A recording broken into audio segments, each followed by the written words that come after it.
And of course this year, it's 25 years since the fall of the Berlin Wall and the collapse of European communist regime, which eventually ended that Cold War. So here she is, Evero Vulcan XH558.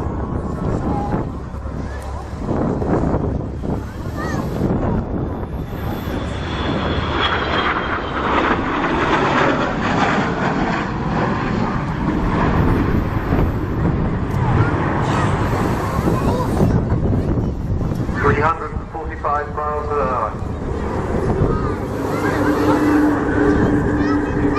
Kev Rumens in the left-hand seat, Bill Banzi in the right-hand seat. The third member of the crew, the air electronics officer. I think it's Phil Davis, but I might be wrong about that. Let's check that. So there she is, that extraordinary shape.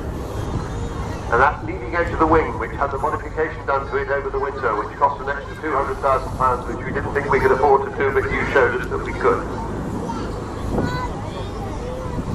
Coming back towards us. Look how slim she is when she comes towards you. A very small radar signature for a big aeroplane. Spiral climb coming up.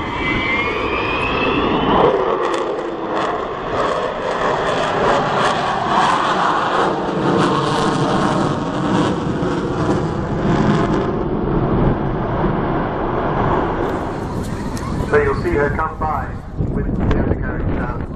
And you'll be able to pick out some of the lettering on the undercarriage doors if you're close enough. Interestingly, look at the size. She's about the same size as a not very big Airbus airliner.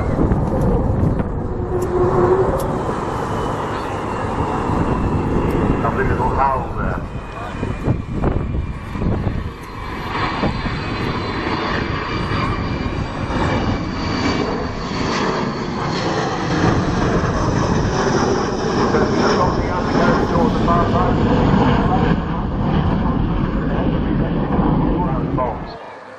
And when we heard, as we heard this morning from Martin Withers, they flew that more than 7,000 miles down to the Falkland Islands and back from Ascension Island. That's as far as going non-stop from here to Bali in the days long before that was ever thought of.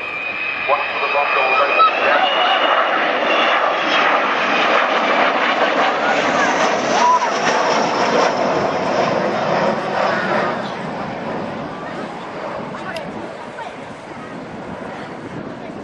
Because of course in 1982, towards the end of her operational career, and supported by 11 Victor tankers and one other Vulcan, Vulcan 607 hit the centre line of Port Stanley runway. Well, they're running the Vulcan mini village here, off to the right of the control tower. If you're looking at the airfield, do go and see them when Vulcan's gone.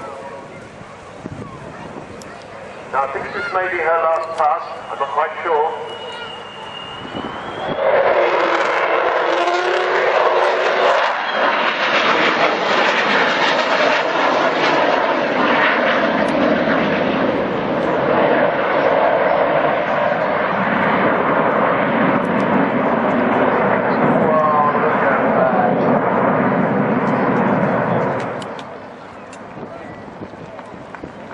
Vulcan and Kev Rumens trademark. And that is the end of the